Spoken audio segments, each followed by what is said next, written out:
Okay, this won't be a very long segment. We're going to look at Mendelian ratios. Because Mendel always set up his experiments in a certain way, and because he named the crosses in a certain way, then we can always expect to get a certain ratio when we see a cross that follows that same kind of pattern. And so one of the crosses is called the Monohybrid Cross, and that would be a cross that follows the pattern of like big A little a cross to big A little a. That would be the Monohybrid Cross. And what you would expect in the offspring of the Monohybrid Cross is what we call the 3-to-1 ratio. The 3-to-1 ratio is a phenotype ratio, meaning for every 3 offspring that have the phenotype that corresponds to the dominant allele, 1 offspring would be expected to have a phenotype that corresponds to the recessive allele. So when Mendel did this, for example, when he crossed purple flowers and white flowers, he got some data that looks like this: 705 to 2 and 224. So he got, out of a total of 929 offspring, 705 offspring had purple flowers, 224 had white flowers. That's the actual count. That's the data. That's observed. So actual data is observed data. Now, he predicted that he would get 3 purple flower offspring for every 1 white flower offspring. The observed ratio is calculated by dividing each of the numbers. I mean, the actual ratio is 705 purple to 224 white. But usually we want to express it as the simplest ratio, and so the way you simplify it is you divide both of those numbers by the smaller number. So you would divide the 705 by 224, and you would divide 224 by 224. Now, typically the mistake students make is that they want to calculate percentages. In other words, they want to figure out what is 705 divided by 929. And what is 224 divided by 929? But that's a percentage. We want to do a ratio. So a ratio means how many purple for every how many white. And when you divide 705 by 224, you get, I'm going to round it off a little bit, but you get 3.147. And that's purple for every 1 white. So you want that last number to be a 1. So 3.147 purple to every 1 white. It's okay to have decimals, and I like to have like 3 decimal places in the real data.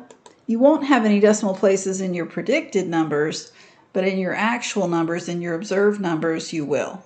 So leave those, don't round that off.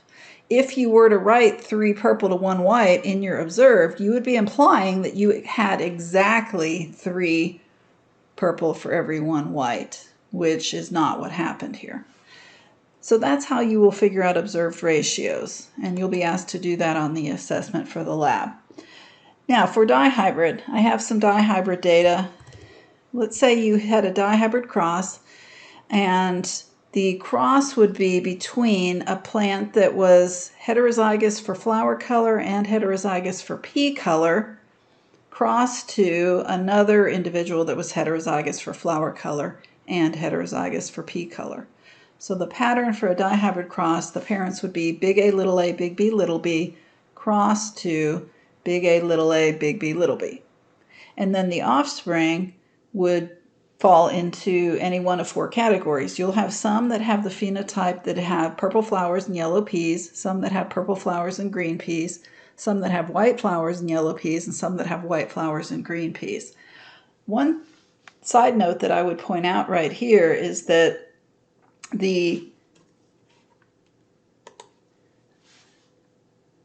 pea color is surprising in terms of which is dominant and which is recessive. Students would usually assume that the green color is going to be dominant and the yellow color is going to be recessive, but it turns out in this gene, as we've mentioned before, you can't always predict. So when you do the cross, it turns out that the yellow pea color allele is dominant to the green pea color allele.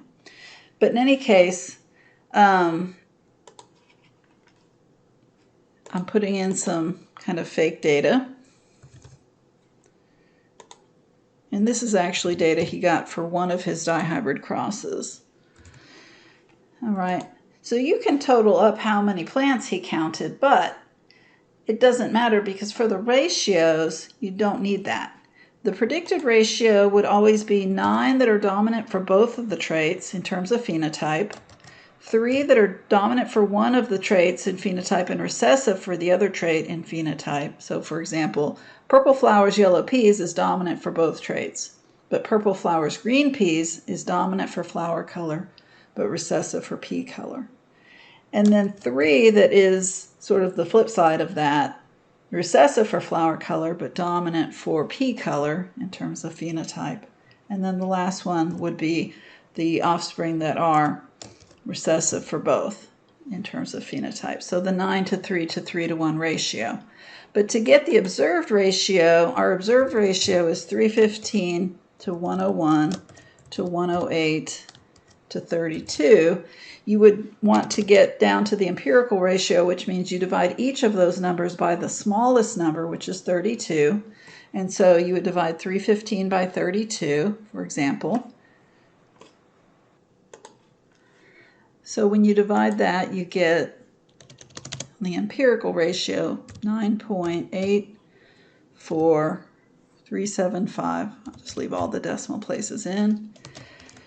For 3.15625, you could round that off to 3 decimal places if you want, 3.375 to 1. That means 9.84375 that have purple flowers, yellow peas, for every 3.15625 that have purple flowers and green peas, for every 3.375 that have white flowers and yellow peas, for every 1 that has white flowers and green peas.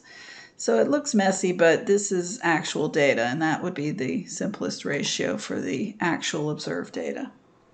So you will have to look at a cross. If it fits the dihybrid pattern, then the predicted ratio would always be a 9.331. The observed ratio would be whatever those numbers are divided by the smallest number, not divided by the total number, because that gives you a percentage and not a ratio.